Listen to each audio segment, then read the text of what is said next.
Magandang araw po, welcome po sa aking channel, Love9 TV.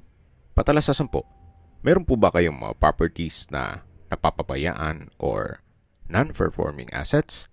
Plan nyo ibenta, pero wala kayong oras sa pagbenta nito.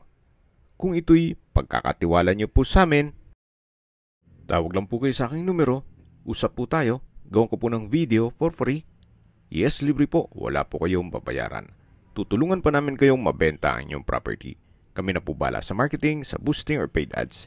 Even sa tripping, hindi na po kayo mapapagod sa pag-entertain ng mga buyers. Kami na po bala sa lahat. Tawag lang po kayo.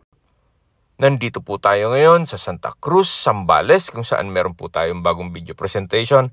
Isang residential property na may lot area na 1,400 square meters.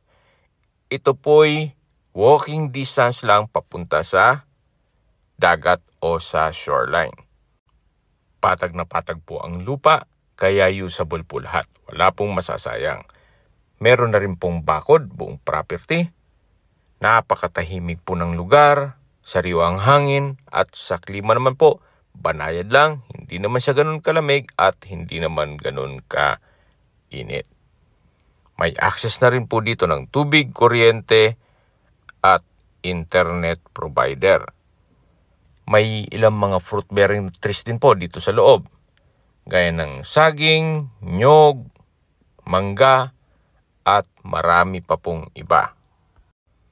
Marami po kayong pwedeng i-project dito.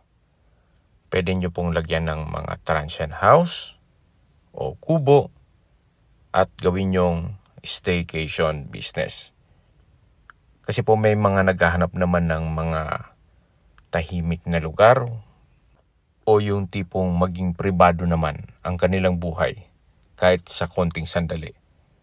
Marami pong naghahanap ng ganon. So, pwede nyo po itong lagyan ng mga villas o kubo o depende po sa inyo.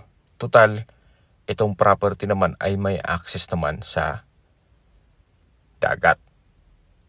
Although hindi naman po ito sa harapan mismo ng dagat, at least meron pong access. At syempre, kung sakaling nasa harapan mismo ng dagat, iba po ang presyo nito. Kaya binebenta po ito ni owner sa murang halaga. At mamaya po pag-usapan natin yan. So, nandito na po tayo sa dulong parte ng property kung saan patag na patag po.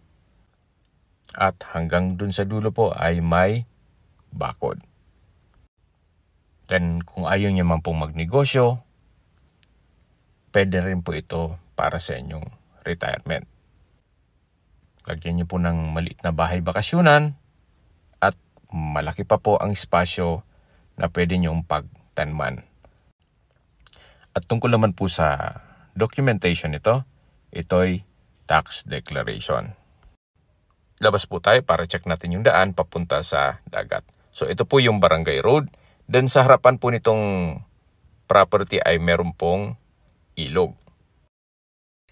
At dito naman po yung daan tao papunta sa dagat. Okay, samahan niyo po ako. Actually, hindi naman po to kalayuan. So, ilang steps lang naman to. Then pagdating niyo po dito, yan po, napakaganda po ng dagat dito. White sand. Yan po, tunghayin niyo po at pakinggan niyo yung tunog ng alon na very relaxing. Well, kidding aside, kung sakaling may bagyo naman po, yung dito sa harapan ng beachfront na property ay yun ang magbablock sa inyo sa paghampas ng alon. So, safe na safe po ko dyan. So, ito naman po yung buhangin dito. Yan po, pinong-pino at puting-puti ang buhangin. Karamihan po sa mga beach resort kasi ay tinatambakan nila ng mga white sand pero sa ilalim, black sand. So, ito po, natural na white sand. Napakaganda po. Habang pinagmamasdan niyo po ito, summarize ko lang po sa mga nag-skip ng video. Ito pong property ay nasa Santa Cruz, Zambales. at may lot area na 1,400 square meters. Ang documents po nito ay tax deck. Dito po sa area ay may access na po ng tubig, kuryente at internet provider. Napakalinis po ng tubig. Ang property po ay along Barangay Road. Patag na patag, kaya usable po lahat. May bakod na rin po paikot ng property at may ilang mga fruit-bearing trees na rin po sa loob nito, gaya ng saging, mangga, nyog at marami pa pong iba. Okay, sa distance, location at travel time portion na po tayo. Mula dito sa property papuntang highway or Olongapo Bungalon Road, ang distance is 3.8 kilometers at ang travel time is 11 minutes. Doon po sa highway ay marami na pong bus na bumabiyaheng Santa Cruz, Zambales to Manila, vice versa. Kaya ito po ay accessible ng public transportation. Mula naman po sa public market o sa bayan ng Santa Cruz, ang distance is 6.9 kilometers at ang travel time is 18 minutes. Mula naman po sa ospital ng Santa Cruz, ang distance is 7 kilometers at ang travel time is 18 minutes. Yan po yung lagi kong binabanggit sa inyo na dapat nyong kinoconsider sa paghanap ng property, yung meron pong malapit na hospital. Hindi ko naman po sinasabing sakitin kayo, kundi yan naman po for emergency purpose lang naman. Okay, mula naman po sa Subic, ang distance is 122 kilometers at ang travel time is 2 hours. At kung manggagaling naman po sa Clark International Airport, ang distance is 212 kilometers at ang travel time is 3.5 hours.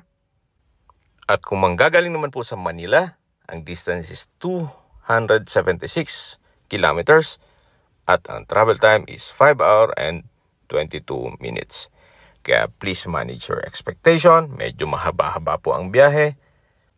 Kaya kung mag-set tayo ng tripping, meron naman pong mga hotel dito at beach resort na malapit dito sa property. Para hindi naman po kayo mapagod balikan. So, pwede naman po kayo mag-check-in. Okay, sa presyo na po tayo. Binebenta po ito ni owner sa halagang 2.5 million pesos at ito'y negotiable. Kung may mga katanungan po kayo, tawag lang po kayo sa aking numero. At sa mga kababayan naman natin nasa ibang bansa, meron po akong WhatsApp, Viber at Telegram. Same number lang po, 0917-316-3399. Sa mga nagtatanong naman po ng aming Facebook, meron po aming Facebook page na Nov9TV at Facebook Real Video. Meron din pong TikTok at Instagram. May ibang YouTube channel po kami, the Nov9TV channel, Nov9TV Listings, Nov9TV On The Spot, Nov9TV Updates, at Nov9TV House Rental. Sana po naibigyan nyo ang video presentation. Paki-like and subscribe na lang po sa aking channel para ma-update din po kayo sa aking future listings. Kung sakali po hanap nyo yung mas malaking sukat ng lupa, meron din po kami ibang listings na pwede nyong pagpilian. Huwag po kayong mag-atubiling tumawag sa amin. Then, let us know your budget para malaman namin kung anong property pwede naming ilog sa inyo. Sa lahat pong viewers, subscriber at nagtiwala po sa amin, salamat po sa suporta. Ingat po kayo lagi at yung pamilya. Maraming salamat po.